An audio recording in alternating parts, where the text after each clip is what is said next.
Assalamualaikum warahmatullahi wabarakatuh. Nama saya Vira Yulia Widana. Saya akan mempresentasikan mata kuliah studi kelayakan bisnis dengan judul Kriteria Investasi. A. Pengertian investasi. Investasi dapat diartikan sebagai pengeluaran atau perbelanjaan penanam modal atau perusahaan untuk membeli barang-barang modal dan perlengkapan-perlengkapan untuk menambah kemampuan memproduksi barang-barang dan jasa-jasa yang tersedia dalam perekonomian. Pertambahan jumlah barang modal ini memungkinkan perekonomian tersebut menghasilkan lebih banyak barang dan jasa di masa yang akan datang. B. Jenis-jenis investasi. Yang pertama, investasi berdasarkan asetnya. Investasi ini merupakan penggolongan investasi dari aspek modal atau kekayaannya. 2. Investasi berdasarkan pengaruh. Investasi modal ini merupakan investasi yang berdasarkan pada faktor dan keadaan yang mempengaruhi atau tidak berpengaruh dari kegiatan investasi. 3. Investasi berdasarkan sumber pembiayaannya. Investasi ini berdasarkan kepada pembiayaan asal atau asal-usul investasi itu memperoleh dana. 4. Investasi berdasarkan bentuk. Investasi yang didasarkan pada cara menanamkan investasinya. 5. Investasi berdasarkan waktu. Investasi berdasarkan waktu dibagi dua, yaitu investasi berdasarkan jangka pendek dan investasi berdasarkan jangka panjang. C. Kriteria penilaian investasi. Kriteria penilaian investasi. Kriteria investasi digunakan untuk mengukur manfaat yang diperoleh dan biaya yang dikeluarkan dari suatu proyek. Untuk mengetahui kriteria tersebut, digunakan analisis finansial. Analisis finansial adalah suatu analisis yang membandingkan antara biaya dan manfaat untuk menentukan apakah suatu proyek akan menguntungkan selama umur proyek. Dalam mengukur atau menilai investasi, terdapat beberapa kriteria yang digunakan, yaitu yang pertama, Net Present Value atau NPV.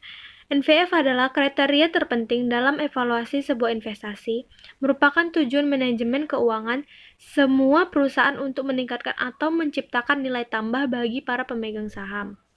2. Internal Rate of Return atau IRR adalah metode perhitungan investasi dengan menghitung tingkat bunga yang menyamakan nilai sekarang investasi dengan nilai sekarang dari penerima kas bersih di masa mendatang.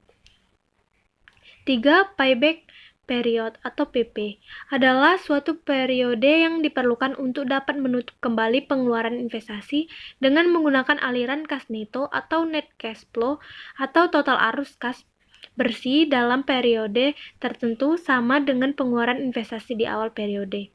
4.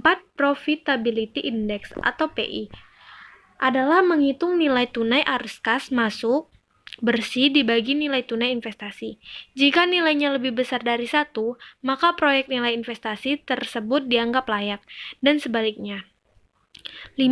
Accounting Rate of Return atau ARR adalah menghitung rata-rata laba bersih atau earning after tax dari suatu proyek dibagi nilai tunai investasi. D. Faktor-faktor yang mempengaruhi tingkat investasi. Tingkat pengembalian yang diharapkan. 1. Kondisi internal perusahaan. Kondisi internal adalah faktor-faktor yang berada di bawah kontrol perusahaan, seperti tingkat efisiensi, kualitas sumber daya manusia, dan teknologi. 2. Kondisi eksternal perusahaan. Kondisi eksternal yang perlu dipertimbangkan dalam pengambilan keputusan akan investasi utama adalah perkiraan tentang tingkat produksi dan pertumbuhan ekonomi domestik maupun internasional. Nilai tercatat investasi. Yang pertama, investasi lancar. Terdapat pendapat berbeda mengenai nilai tercatat yang tepat untuk investasi lancar.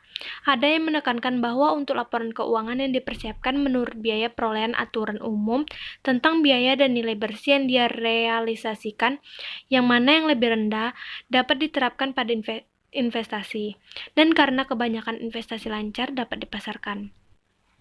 Nilai tercatat adalah biaya atau nilai pasar mana yang lebih rendah. 2. Investasi jangka panjang. Investasi jangka panjang biasanya dicatat pada biaya perolehan.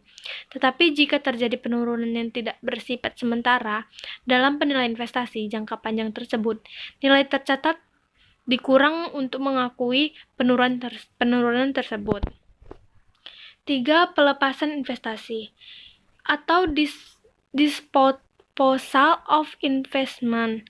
dan pemindahan investasi. Pelepasan investasi dapat terjadi karena penjualanan, kerusakan, bencana, peraturan pemerintah, dan sebagainya, sehingga tidak dapat digunakan lagi oleh perusahaan. Sekian dari penjelasan saya. Jika ada yang kurang jelas, bisa ditanyakan di kolom komentar. Terima kasih.